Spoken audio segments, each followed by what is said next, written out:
Assalamualaikum warahmatullahi wabarakatuh. Perkenalkan kami dari kelompok 1 ingin menjelaskan tentang materi reading comprehension yang beranggota 5 orang, terdiri dari Adam Maulana Nugraha, Dewi Puspitasari, Fedi Saputra, Dia Puspita Dewi, dan Ebi Eprianto. Berikut materi ini akan dijelaskan oleh Fedi Saputra. Reading comprehension. Apa itu reading comprehension? Dalam bahasa Inggris, ada materi yang dinamakan reading comprehension. Secara harfiah, arti reading dalam bahasa Indonesia adalah membaca. Ada beberapa pengertian membaca menurut KBBI, antara lain melihat serta memahami isi dari apa yang tertulis dengan melisankan atau hanya dalam hati. Mengeja atau melafalkan apa yang tertulis.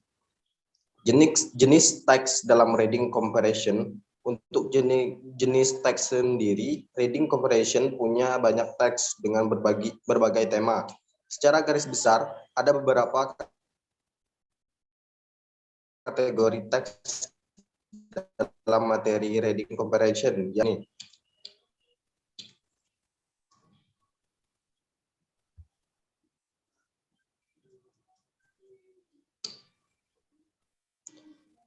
naratif teks. Naratif teks adalah teks narasi yang berisi sebuah cerita dengan alur tertentu. Unsur utama dalam jenis teks ini adalah tokoh, latar, dan permasalahan. Secara struktur, tak ada aturan yang baku, namun biasanya terdiri dari orientasi, peristiwa, komplikasi, dan resolusi. Yang kedua, expository text. Berbeda dengan sebelumnya, jenis expository text bertujuan untuk menjelaskan sesuatu. Expository text tak menghadirkan tokoh, latar masalah yang dihadapi tokoh, atau alur.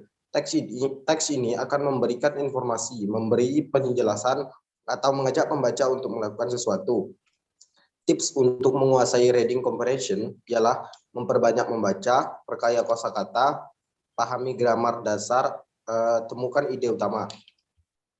Kemudian akan dilanjutkan teman saya Dewi.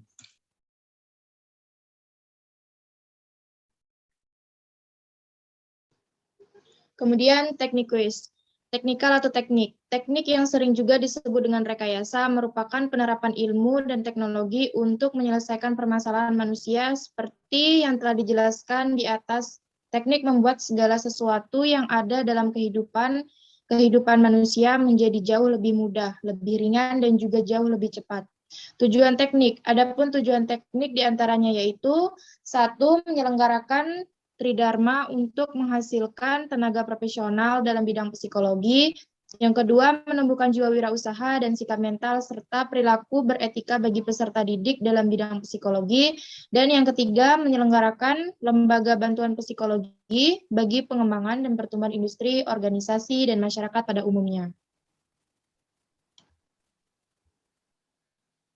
Baiklah, kemudian akan dijelaskan oleh Ebi Eprianto.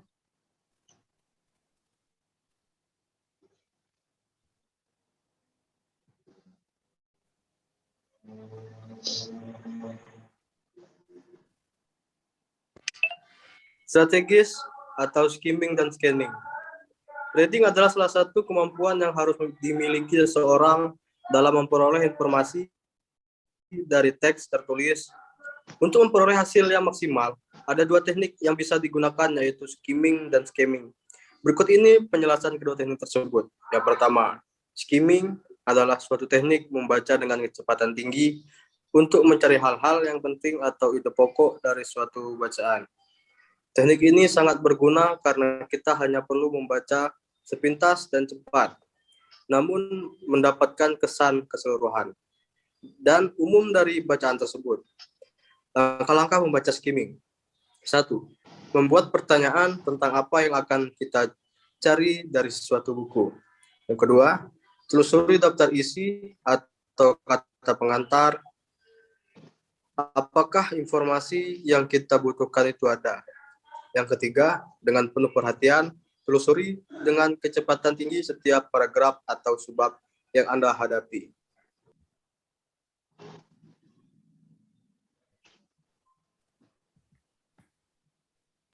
Yang kedua adalah scanning.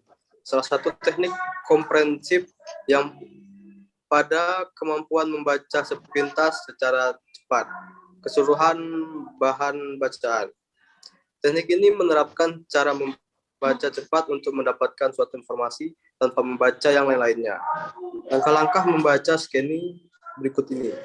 Yang pertama, lihatlah daftar isi dan kata pengantar secara sekilas. Yang kedua, setelah secara singkat, latar belakang penulisan buku. Yang ketiga, baca bagian pendahuluan secara singkat. Yang keempat, cari dalam daftar isi bab-bab yang penting. Yang kelima, baca bagian kesimpulan jika ada.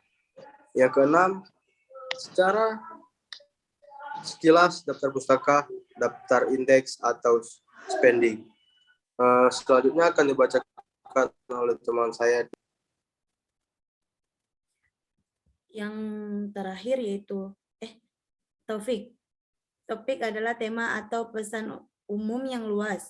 Ini adalah apa yang beberapa orang sebut subjek. Hal pertama yang harus Anda dapat lakukan untuk mendapatkan ide pokok sebuah paragraf adalah dengan mengidentifikasi topik-topik bahasan paragraf tersebut. Pikiran paragraf sebagai roda dengan topik sebagai hubungan inti pusat di mana seluruh roda atau paragraf berputar. Dengan strategi Anda untuk mengidentifikasi topik adalah dengan mengajukan pertanyaan kepada diri sendiri. Tentang apa ini? Terus tanyakan pada diri Anda pertanyaan itu saat Anda membaca sebuah paragraf sampai jawaban atas pertanyaan Anda menjadi jelas. Kadang Anda menemukan topik dengan materi 1/2 kata berul. Yang terakhir, main ideas. Main idea juga merupakan sebuah kalimat biasanya diletakkan pada kalimat pertama, namun main idea juga bisa diletakkan di tengah maupun akhir paragraf, tergantung bagaimana penulis menyusunnya. Yang bisa diperhatikan ialah bahwa main idea berisi topik yang dibahas. Topik sentence. Topik sentence merupakan kalimat yang mengandung topik melansir Kustea Kolek. Topik sentence merupakan kalimat di mana main idea dinyatakan. Letak topik sentence biasanya di awal tetapi juga ada di akhir. Supporting details. Setelah menuliskan gagasan utama serta topik sentence yang penulis perlu memberikan pernyataan-pernyataan yang mendukung gagasannya dengan supporting details. Mengutip Kustea Kolek, details termasuk major dan minor dapat mendukung main idea dengan menunjukkan menggunakan 5W plus 1H. Contoh, kapan, di mana, mengapa, dan berapa banyak. How, what, when, where, why, how much, or how many. Sekian dari kelompok kami. Thank you for listening. Saya akhiri, wabillahi taufiq wal hidayah. Wassalamualaikum warahmatullahi wabarakatuh.